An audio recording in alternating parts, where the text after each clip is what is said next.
신앙에 있어서 중요한 것은 무질서를 질서로 회복하는 것입니다.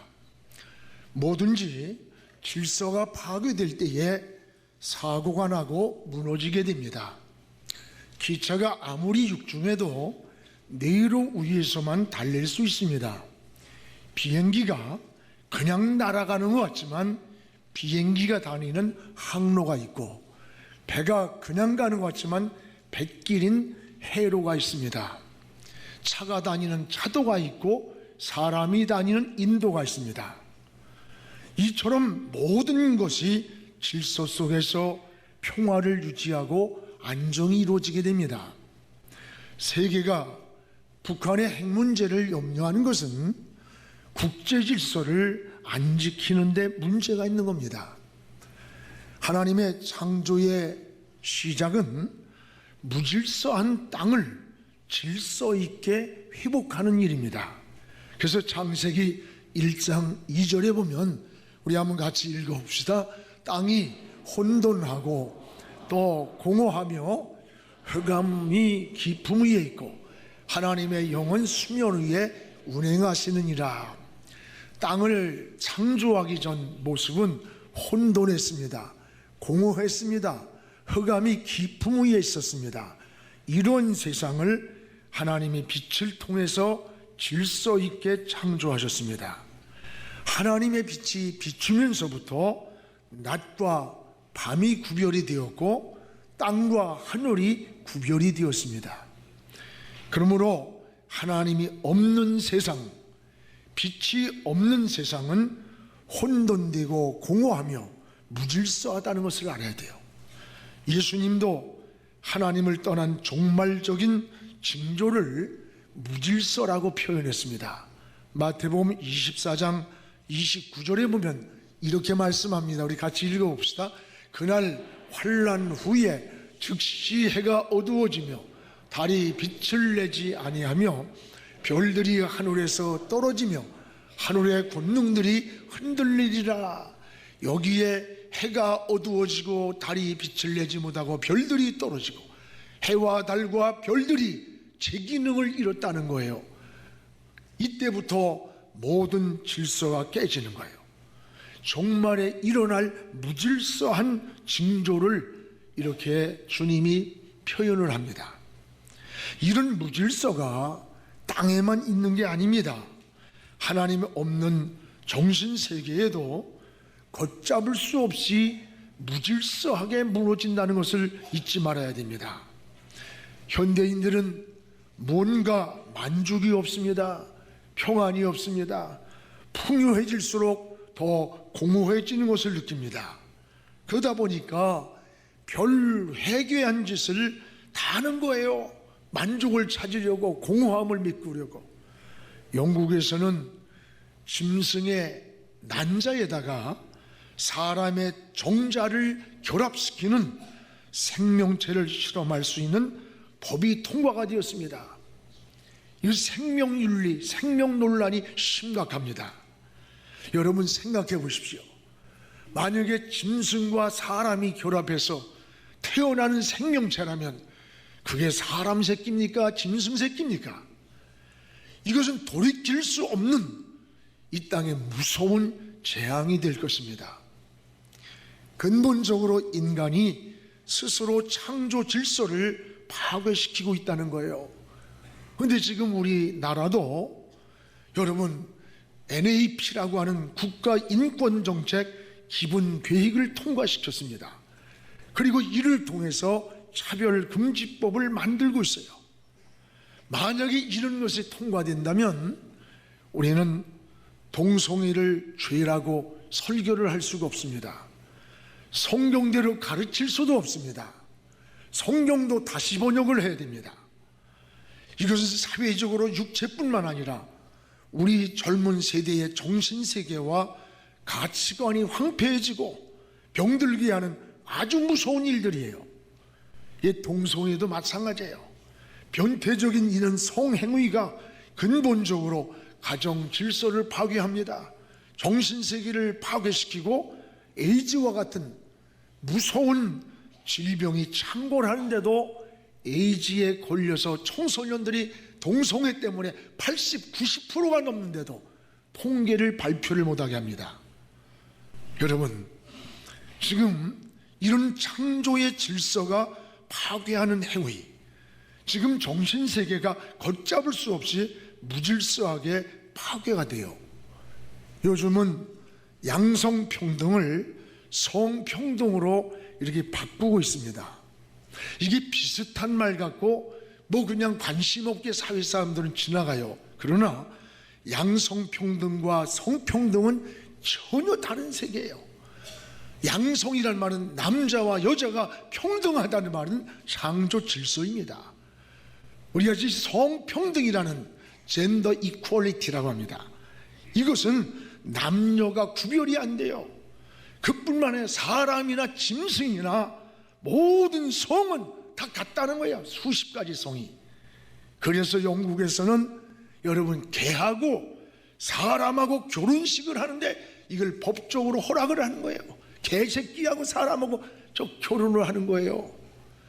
그리고 개한테 상속을 주기도 해요. 여러분, 해괴한 이런 일들, 이게 기가 막힌 거예요. 이게 현실이에요. 하나님은 이런 소돔성을 심판하셨던 겁니다. 근데 이뿐만이 아닙니다. 우린 땅이 무질서하고 정신세계만 무질서한 게 아니에요. 더 무서운 영적인 무질서가 더 무서운 것이라는 것을 알아야 돼요. 영적인 세계를 무질서하게 파괴하는 자가 있습니다. 바로 하늘에 있는 악의 영들이라고 했습니다. 성경은 이 악한 영들을 마귀, 사탄, 미혹하는 영 또는 귀신이라고 합니다. 이 악한 영들은 벌써 사탄 숭배자 앨리스 베일리가 70년 전에 사탄에게서 직접 지령을 받았다는 거예요. 사회를 무력화하게 무질서하게 파괴하고 기독교를 무너뜨리는 10대 전략이란 책을 내놓았습니다. 여러분, 이것은 영적인 질서를 혼란하게 만들고 무질서게 하는 무서운 파괴예요. 우린 지금 정신적으로 이것보다 더 높은 영적인 싸움을 하고 있다는 것을 잊지 말아야 됩니다. 여러분, 공허하고 혼돈한 이 흑암으로 가득 찬 세상을 하나님은 빛으로 이 어둠을 몰아냈듯이 하나님의 창조의 질서가 회복되어야 됩니다. 그렇지 못하면 인류는 스스로 하나님의 심판을 자초한다는 것을 기억해야 돼요. 예수님이 갈릴리 맞은편 거라사 지방으로 가는데 거기서 귀신 들린 자를 만났습니다. 귀신 들린 자는 귀신이 그를 지배하는 자입니다. 자기 의지와 상관없이 귀신이 이끄는 대로 행동을 하는 거예요. 귀신이 마음을 지배하고 있기 때문에 보이지 않지만 그는 귀신의 행동을 하는 거예요. 그래서 귀신 들린 자는 세 가지의 특징을 27절에서 잘 보여줍니다. 우리 같이 한번 읽어봅시다. 예수께서 육지에 내리심에 그 도시 사람으로서 귀신 들린 자 하나가 예수를 만나니 그 사람은 세 가지, 하나는 오래 옷을 입지 아니하고, 두 번째 집에 거하지도 아니하고, 세 번째 무덤 사이에 거하는 자라. 귀신 들린 자의 세 가지 특징입니다. 비정상적인 무질서한 모습을 봅니다. 오래 옷을 입지 않았습니다. 옷은 수치를 가리고 우리를 단정하게 만드는 거예요. 옷을 입지 않았다는 말은 그 자체가 자기 관리 능력을 상실한 무질서한 모습이에요. 바로 이곳에 귀신이 그 마음을 지배하는 시간부터 집을 떠납니다. 옷을 벗어 던집니다. 그리고 무덤에 가서 거처를 정하고 살아간다는 거예요. 이것이 바로 귀신의 속성이요 정체성이라는 것을 우리가 알아야 돼요. 옷을 벗어 던지고 집을 떠나 방황을 하고 썩고 냄새나는 생명도 희망도 없는 무덤가에 거처한 이 귀신에게 사로잡힌 모습이, 저는 지금 이 시대가 이와 같지 않느냐, 오늘 우리가 살고 있는 이 시대가 꼭 이와 같은 모습이 아닌가, 그렇게 생각 안 해봤습니까? 현대인들의 모습이 마치 이 귀신 들린 자처럼 옷을 입지 않아요. 지금 있어야 할 집을 떠나 방황을 해요. 썩은 송장이 들어있는 무덤가에 거처를 정한 무질서한 모습이 현대인의 모습이라고 생각돼요. 문제는 이것이 우연이 아닙니다. 귀신이 사로잡으면서부터 비정상적인 인생으로 추락을 하는 거예요. 이것이 바로 영적인 무질서라는 거예요. 지금 우리는 보이는 현상만 생각하기가 쉬워요. 그러나 더 본질적인 것을 보아야 됩니다. 파도가 막 일어날 때에 파도만 보고 무서워하지만 사실은 그 파도를 일으키는 더 본질적인 그 안에 바람을 볼 수 있어야 돼요. 여러분, 파도는 현상이라면 그 안에 파도를 일으킨 바람은 본질인 거예요. 오늘 지금 우리는 현상만 보고 근심하고 염려할 수 있어요. 그러나 더 우리는 본질적인 것을 봐야 되는 거예요. 이게 영적인 삶이에요. 오늘 비정상적인 인간으로 추락시킨 자가 누구냐? 바로 귀신이라는 거예요. 귀신이 그 사람 속에 들어가면서부터 옷을 벗어 던지는 거예요. 무질서해지는 거예요. 집을 떠나 방황하고 무덤가를 찾아가 거기에 거처를 정했다는 거예요. 그래서 사도 바울은 에베소 6장에 우리의 싸움은 혈과 육이 아니다, 하늘에 있는 악의 영들과의 싸움이라고 했습니다. 그렇습니다. 우리는 이 영적 싸움인 이 싸움을 이기고 창조의 질서를 회복하는 게 우리 신앙의 회복입니다. 무엇보다 따라서 귀신은 영적 질서를 파괴하는 자다. 우린 귀신의 정체를 알아야 돼요.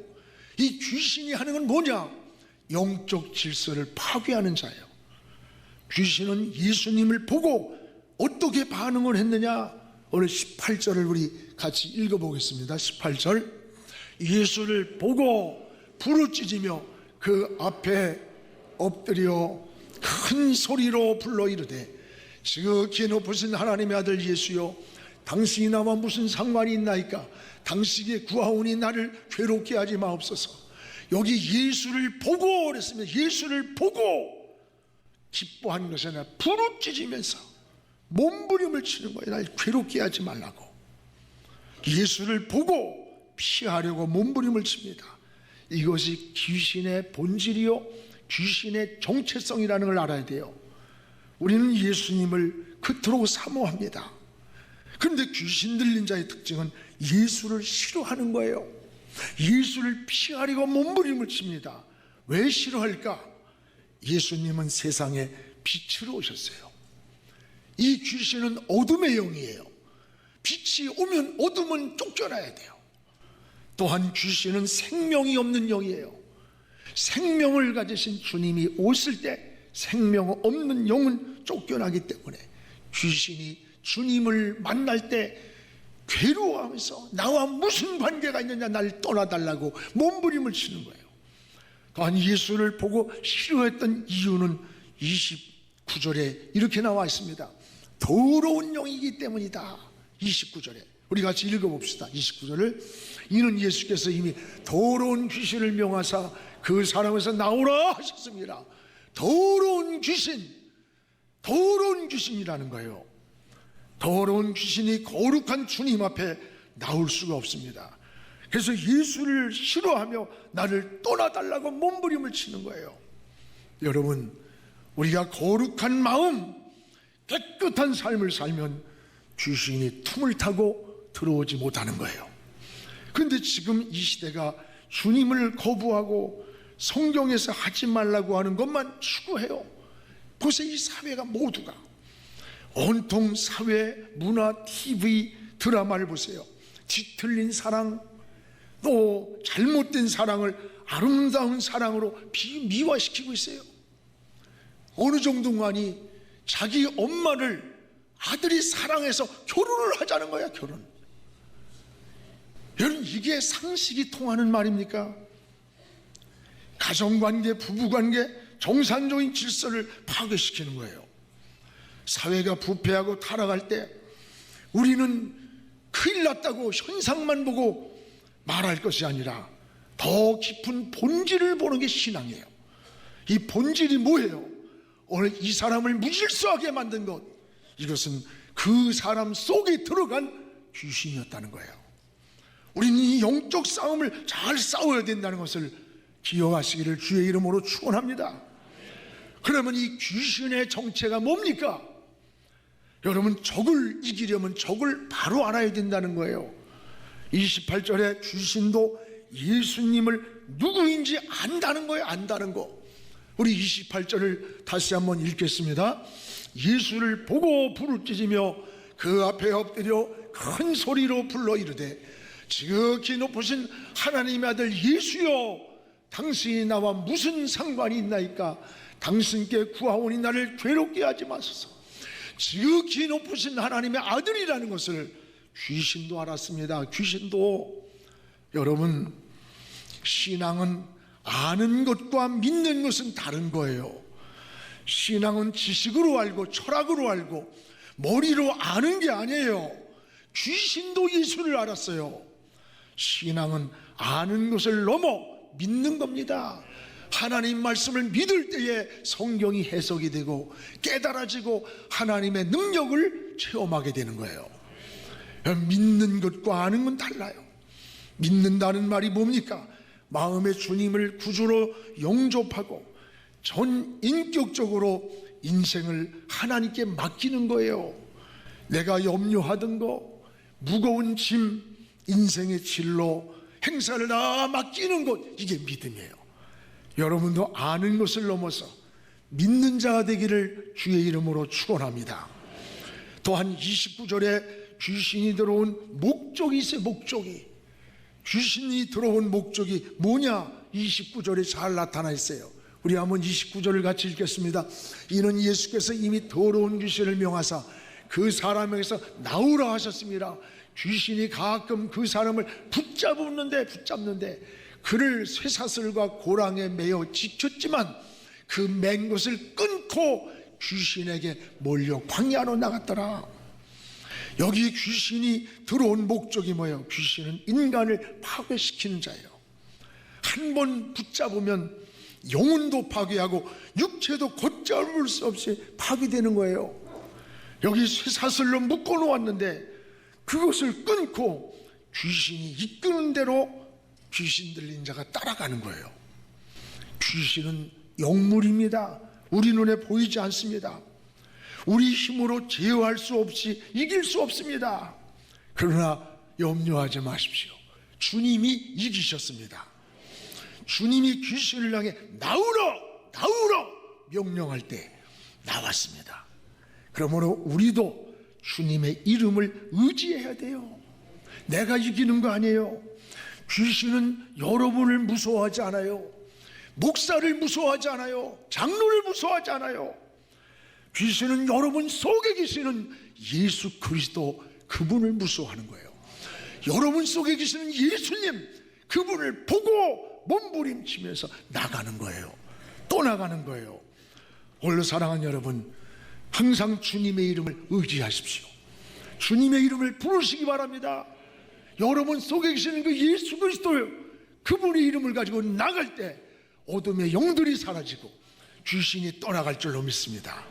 또한 여기 30절에 보면 이 악한 영도 이름이 있어요. 이름. 30절을 우리 같이 읽어봅시다. 30절. 예수께서 네 이름이 무엇이냐 물으신즉 이르되 군대라 하니 이는 많은 귀신이 들렸습니다. 네 이름이 뭐냐? 이름을 물었어요. 이름은 그 사람의 정체성이에요. 이 이름 때문에 군대라, 많은 귀신이 들어가 있다는 거예요. 이 군대란 말은 히라보로 레기온이란 레기온. 이는 로마 군대의 여단 규모래. 여단 규모. 즉 연대급 병력 또는 사단급 병력을 뜻하는 거예요. 그래서 이 귀신에는 꼭 복수로 돼 있어요. 귀신들이라고 표현합니다. 귀신들은 사단의 종들이에요. 한 사람 속에 들어간 귀신이 연대 병력과 같은 많은 귀신이 그 안에 들어있어요. 이 귀신의 힘을 우리가 어떻게 제어할 수가 있겠어요? 한 사람 속에 들어가 있는 귀신이 나갈 때 2,000마리의 돼지떼를 호숫가에 몰살시켰어요. 그러므로 귀신은 우리 힘으로 이길 수 없어요. 우리 능력으로 제어할 수가 없어요. 성경은 이것을 악의 영이라고 하고 사단이라고 말합니다. 마귀라고 말합니다. 이는 이간자요, 회방하는 자요, 하나님과 인간 관계를 이간시키는 거예요. 사람과 사람 관계를 이간시키는 거예요. 오늘 여러분, 하나님의 일을 또한 방해하고 기도하는 것을 방해하는 자예요. 충성을 방해하고 여러분 봉사하고 전도하는 것을 방해하는 자예요. 봉사하다가 충성하다가 시험이 찾아올 때가 있어요. 이럴 때 누구 때문이다, 누구 때문이라고 말하는데 아니에요. 이럴 때 사람 관계보다 먼저 내가 사탄에게 쏟고 있다는 사실을 깨달아야 돼요. 아, 내가 지금 사탄에게 이간당하고 있구나, 이 사실을 깨달아야 돼요. 오늘 더럽고 악한 영은 주님만이 쫓아낼 수 있어요. 그러므로 신앙은 내 힘으로 하려고 하면 안 돼. 오히려 내 힘을 내려놓으세요. 그리고 철저하게 주님을 의지할 때 승리하는 줄 믿습니다. 여러분 오직 주님만 의지하고 살기를 주님의 이름으로 축복을 합니다. 또 하나, 무엇보다도 따라해봐요. 영적 무질서. 이 영적 무질서에서 회복된 모습을 보십시오. 오늘 35절에 제정신이 들었고 주님 품으로 돌아왔습니다. 우리 35절을 함께 읽겠습니다. 사람들이 그 이루어진 것을 보러 나와서 예수께 이르러 귀신 나간 사람이 옷을 입었습니다. 정신이 온전해졌습니다. 예수님을 실어서 도망가려고 하던 자가 예수님 앞으로 나와서 그 앞에 무릎을 꿇었습니다. 제정신이 들고 주님 품으로 돌아왔어요. 영적인 질서가 잡힌 거예요. 벗어버렸던 옷을 입었어요. 귀신이 떠나갈 때 일생활을 정리하고 주님 품으로 돌아왔습니다. 제정신이 돌아왔기 때문입니다. 떠나 방황하던 집으로 돌아온 거예요. 더러운 무덤가를 정리하고 돌아온 겁니다. 오늘날 이 시대가 이런 영적 치유를 받아야 무질서에서 창조 질서가 회복되는 거예요. 아직도 무덤가 같은 데서 벗어나지 못하고 거기서 뒹굴고 있습니까? 오늘 돌아와야 돼요. 옷을 벗어던지는 부끄러운 모습입니까? 방황하고 있습니까? 귀신이 그 마음을 잡고 있다는 거예요. 보이지 않는 이런 곳에 떠나갈 때 질서가 잡혔어요. 이런 무질서를 치유한 능력이 어디서 왔습니까? 따라합시다. 예수님을 만날 때 이루어진 사건이에요. 예수님을 만나 사로잡힌 귀신을 쫓아내고 나니까 정상적인 삶으로 회복이 된 거예요. 따라합시다. 예수 만나면 해결된다. 예수님 만나면 해결되는 거예요. 성경에는 이런 사건들이 많이 나와요. 바울과 실라가 기도하러 가다가 귀신에게 사로잡혀서 점을 치면서 주인에게 돈벌이 해주는 사람을 봤어요. 이 사람에게서 예수의 이름으로 귀신을 쫓아내고 났더니 제일 먼저 점괘가 안 나오는 거야. 그 돈벌이가 안 되니까 이 주인이 모함을 해가지고 바울과 실라를 감옥에 가뒀던 사건이 있습니다. 우리 이 사건을 통해 깨닫는 게 뭐예요? 이 점쟁이, 운명 철학원, 토종 비결, 이런 것은 호기심이나 장난으로라도 그곳에 가서는 안 되는 거예요. 여러분, 이건 귀신에게 속는 일이라는 것을 기억하시기를 바랍니다. 절대 여러분 그 점 치는 귀신이나 점을 못 치는 거야. 여러분 점 보는 거 젊은이들이 무슨 뭐 장난기 비슷하게 운명 철학은 이상하게 사람이 좋은 말은 잊어버려요. 근데 나쁜 말은 이상하게 머리에 남아. 어떤 일이 사건이 생기면 그래서 그런 게 아닌가 하고 거기다 자꾸만 마음을 쏠리는 거야. 스스로 올무에 빠지는 거예요. 오직 예수님만이 문제의 해답이 됩니다. 예수님만이 평안이요 생명의 길이 됩니다. 그러므로 우리는 예수님 품으로 돌아와야 돼요. 이것만이 영적으로 육적으로 정신적인 모든 무질서가 치료가 되는 거예요. 또한 귀신이 떠나가고 제정신이 회복된 사람을 향해서 주님이 그에게 미션, 임무를 줍니다. 그 임무가 뭐냐? 이제부터 증인의 삶을 살라는 거예요. 네가 체험했던 것, 네가 받았던 은혜, 네가 무덤에서부터 벗어난 것, 네가 제정신이 들어왔던 이 사건을 네가 바른 대로 사람들에게 알려주라는 거예요. 39절 우리 읽어보겠습니다.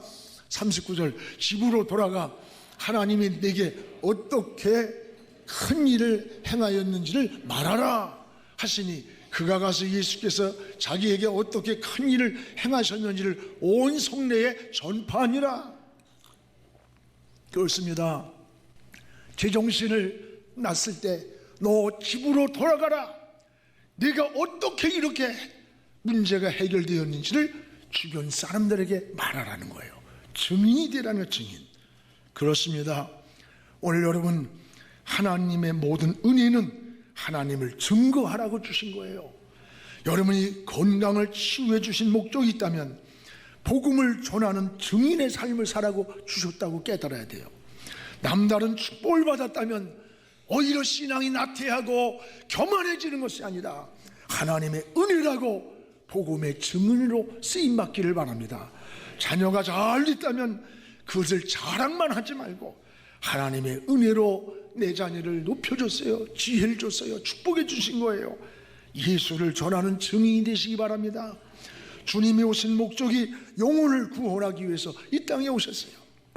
여러분, 십자가를 진 것도 영혼을 구원하기 위해 지셨고, 부활하셔서 제자들에게 첫 말씀도 너희는 온 천하에 다니면서 만민에게 복음을 전하라.